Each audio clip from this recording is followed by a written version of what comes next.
Hello there, my friends and family, and welcome to a very interesting game, which is called My Name Is You, and It Is Not the Only Thing Strange About You. It's got a really long name. Let me make sure I get this right. My Name Is You, and It's the Only Unusual Thing in My Life. Yeah. So, I don't know anything about this game. And when I say I don't know anything, like I don't know anything about the story, gameplay, I don't even know what genre this is. So this is going to be a bit of a adventure for all of us. But if you like what you see here, you can hit that subscribe button. Whoa. Hit the Twitch button. Yeah, I'm just not able to speak today. It's too late. Uh, Twitter and Instagram are Come See Spence, so you can see that. Twitch is twitch.tv/Come See Spence Live. Yeah, with all that out of the way, let's learn a little bit more about My Name Is You, and It's the Only Thing Unusual about my life, whatever it's called. Continue. Or don't continue. Continue. Okay. It's chaotic. However, in reality, it is not. The more stories you pass through, the more likely you will be to piece it into one whole picture. Use every possible opportunity. The truth is somewhere close. Okay. Interesting. My mouse is nowhere on the screen. Oh, I don't get a mouse. Interesting. Okay. Let's make the audio a little louder because this is a quiet game. Alright, let's give it a shot. Okay, I do have a mouse. Alright, we're good. I suppose I will start at the very beginning. Go ahead. Chapter 1. Once upon a time, there lived you. Despite his unusual name, his life was hardly any different from others. Okay. Interesting. Oh, I have to keep clicking. It was an unusually usual day when he was getting ready to go to work. Alright. 2 hours of sleep. What a formality, he said to himself, glancing at his watch. He was used to working at night, just as he was used to never having days off.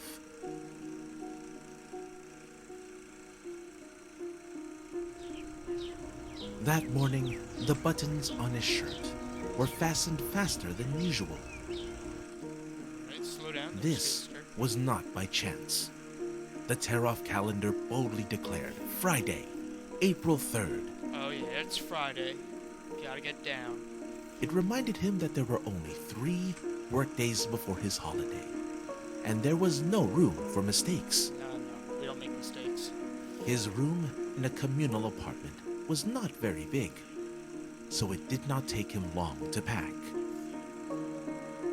Having got dressed, he quietly walked past the neighbors' rooms into the hallway. Somebody was snoring loudly in the furthest room, which caused you to smile for some reason. He walked up to the front door and accidentally stepped on a pile of letters. Picking up the envelopes, he saw his name on one of them. You automatically put it in his pocket and walked out.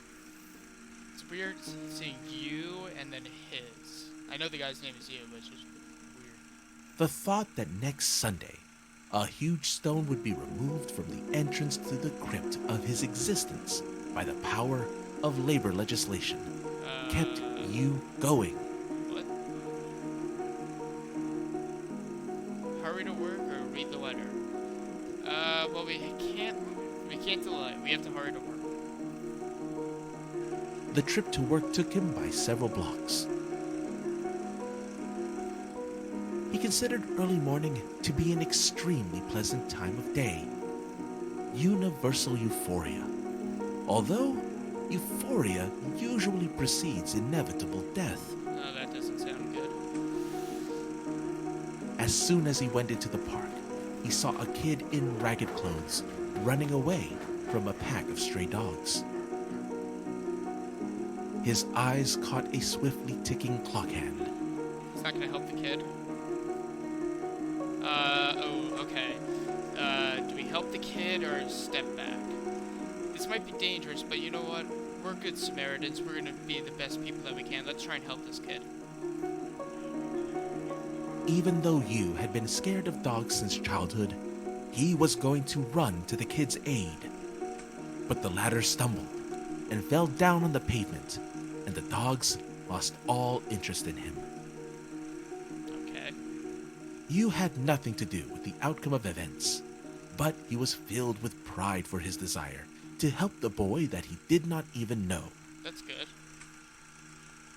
It made him come up to the kid, who was sitting on the ground with a bloody knee and a toothless smile.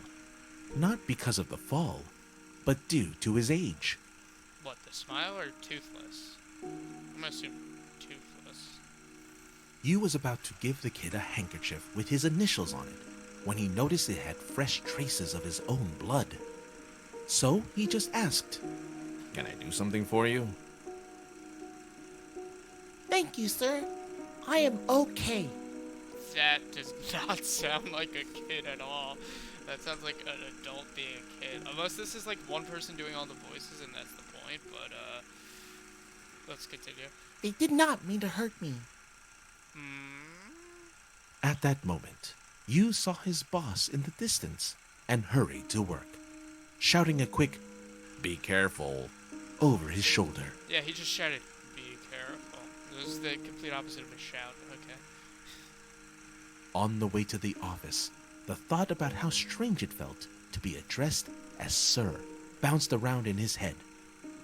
Although he had passed a 30-year-old milestone, he felt closer to the kid with a bloody knee than to Sirs of any kind, even the least important of them.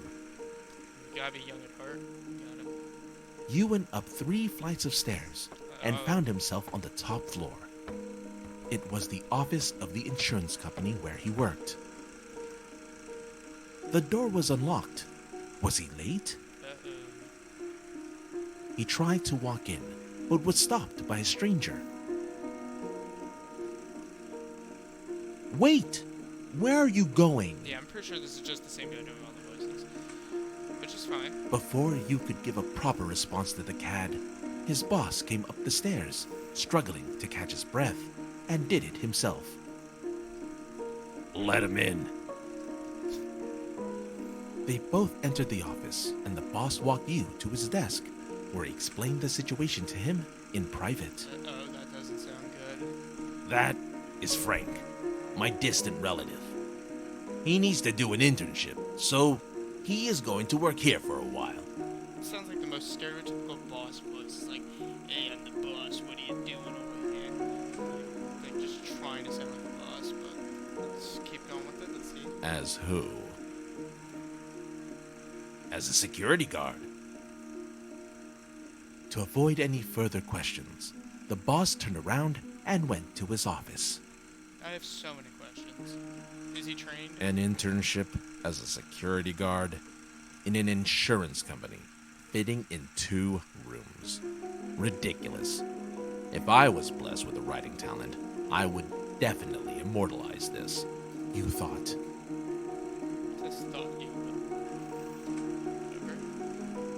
And I feel like that's a little self-reference right there.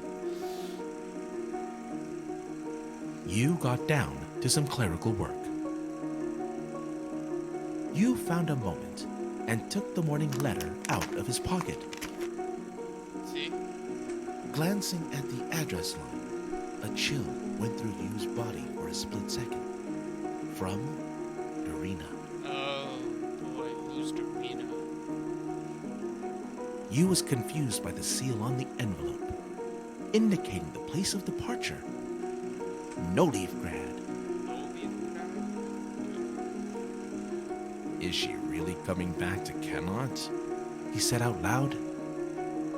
Cannot? The place is called Cannot? Suddenly, there was a curious voice saying, "Who is coming?" Yu did not answer and continued reading. "Dear Yu, My doctor's suspicions are confirmed. I have the same disease that struck you Wait, me, you, or I thought it is there over. another you?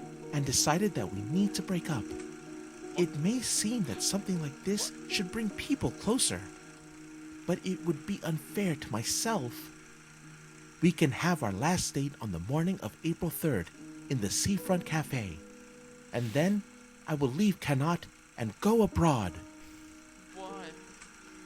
Why did I thought we had something special? I thought there was something between us. I thought we had a good chemistry.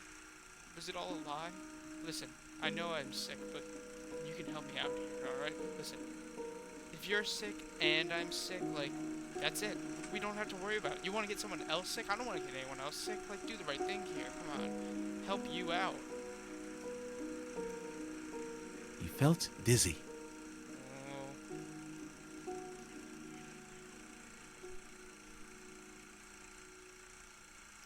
Go to the cafe or stay at work. You know, let's go to the cafe. We can reconcile. We could save this relationship. You hurry to the cafe. Yeah. It is uncertain whether he actually wanted to find her there or hoped for the opposite. Well, she said she was gonna be there. One way or another, when he was in the appointed place, Darina was not there. I was thinking Deidre for some reason. All emotions left you in an instant. He saw the kid on the porch of the cafe veranda. Like the same kid with the bloody knee? The kid was looking at him, squinting in an odd way. Why are you squinting? God, my guy sounds like he's about to kill someone. I am not. I mean, I closed my eye on purpose. I don't buy it. That sounds a little suspicious to me. Or to you, I guess. Go ahead. Close one eye.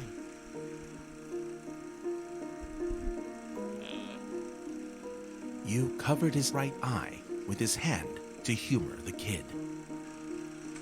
Alright. Feels strange. Do not open. I did it to remember about the mercy that life bestows on us. What? You get used to having just one eye, and then it turns out you have another. It's an interesting message, I'd say. It's a weird way of thinking about Or here's another thing. it. He's a kid. Hold your breath. Got no will to carry on. How pathway ended up as a stone wall. We don't share the same dreams anymore, but we're still afraid of change. Old photos are lost in cigarette ash. It's time for cocaine, tangled in common past. No hope left for today. It all happened so fast. But it says chapters. Alright. Well, regardless, we finished chapter 1, or should I say, you finished chapter 1, and thank you very much for watching this video. If you liked what you saw here and would like to see me play some other games, you can go to twitch.tv/ComeSeeSpenceLive. You can check out my Instagram and Twitter, which are ComeSeeSpence. And with all that, I hope me and you have a wonderful rest of your day. And I buried that joke into the ground. Bye-bye.